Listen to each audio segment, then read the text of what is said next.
அனைவருக்கும் வணக்கம். நம்ம இப்போ பார்ப்போம் சல்லியர்கள். சல்லியர்கள் என்றால் என்ன?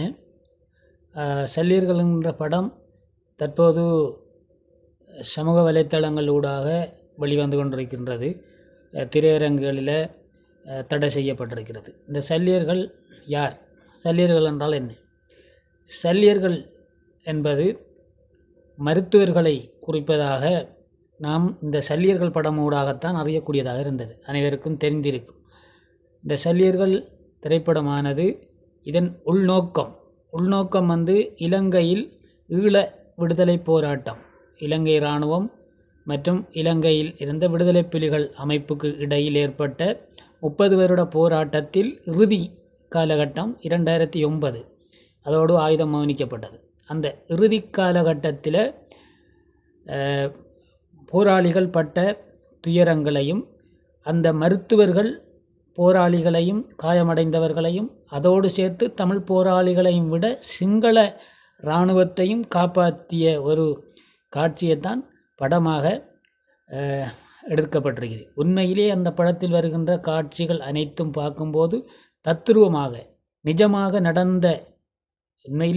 நடந்தது. அனைவரும் இலங்கையில் இறுதியின் யுத்தத்தில் தமிழ் போராளிகளை சிங்கள இராணுவம் கையை கட்டி சுட்டு கொடுமை செய்ததை பல வீடியோ ஊடாக நாம் அனைவரும் பார்த்திருக்கின்றோம். அப்படி பார்த்திருந்தும் கூட அதை தத்துருவமாக இந்தியா திரைப்பட கலைஞர்கள் தத்துருவமாக எடுத்திருக்கிறார். அதிலையும் கருணாஸ், அவர் பிரபல நடிகர். ஆனாலும் இந்த படத்தில் உண்மையாக உருகி அந்த படத்தை நடித்திருக்கின்றார். உண்மையிலே பார்க்கும்போது இப்போ நாம் ஸ்ரீலங்காவில் இருந்து கொண்டு நேரடியாக கண்ட வன்முறை இந்த காட்சிகளை அவர்கள் கண்ணால் காணாமலே இதை தத்துருவமாக எடுத்திருக்கின்றார் என்றால் அந்த படத்தை பார்க்கும்போது உண்மையிலே நடந்த காட்சி, சரியா உண்மையான ஒரு வீடியோ காட்சி மாதிரி தான் அந்த படம் இருக்கு. அப்போ இந்த படத்தில் மருத்துவர்களை தான் சல்லியர்கள் என்று அழைத்திருக்கிறார்கள். அந்த காலத்தில் சோழர் காலத்தில் சல்லியர்கள் என்று அழைக்கப்பட்டிருக்கிறது.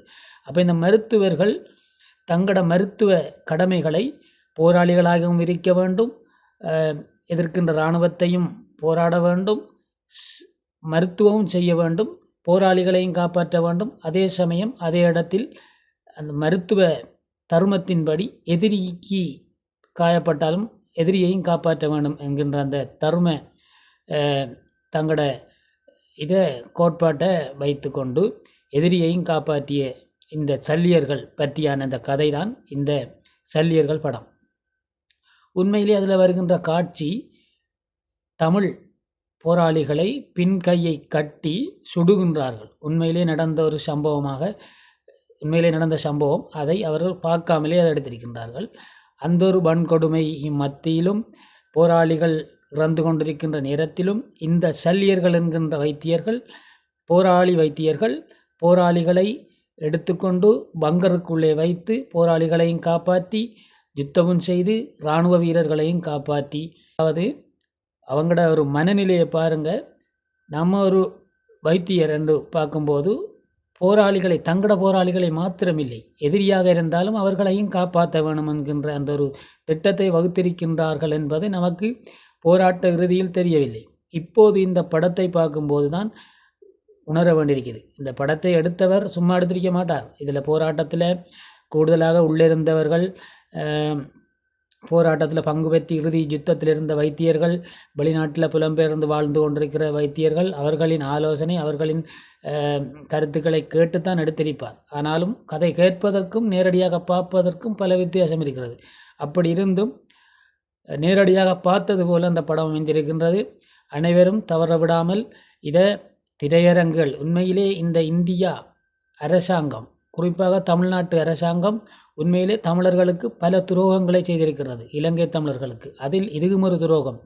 இலங்கையில் நடைபெற்ற போரை உலகம் பார்ப்பதற்காக ஒரு படமாக கொண்டு வரும்போது அதை தடுத்து தியேட்டர்களை கொடுக்காமல் தடுத்து நிறுத்தி எந்த ஒரு தியேட்டர்லையும் தமிழ்நாடு ஃபுல்லாக எங்கேயுமே ஓட விடலை என்றால் எப்படி ஒரு வக்கிரகம் தமிழரை அழிக்க வேணும் என்கின்ற ஒரு சிந்தனையோடு இருந்திருக்கிறார்கள். உண்மையிலே இந்த இறுதி யுத்தம் இடம்பெற்ற போது இந்த திராவிட அரசு தான் இந்தியா காங்கிரஸ் அரசோடு சேர்ந்து ஒத்துழைப்பு வழங்கியது எம் தமிழினம் அழிவதற்கு. அவர்களின் வங்குரோத்து இதில் தெரிய வந்துவிடும் என்பதற்காக இந்த படங்களை திரையரங்குகளிலிருந்து நீக்கியிருக்கின்றார்கள். மக்கள் அனைவரும் சமூக வலைத்தளம் ஊடாக சென்று இதை பாருங்கள். சமூக வலைத்தளங்கள், யூடியூப், அது இது என்று பல இணைய வலைத்தளங்களூடாக இந்த படம் வெளியாகி கொண்டிருக்கின்றது. அனைவரும் பார்த்து ஈழ வரலாற்று போராட்டத்தை அறிந்து கொள்ளுங்கள். நன்றி.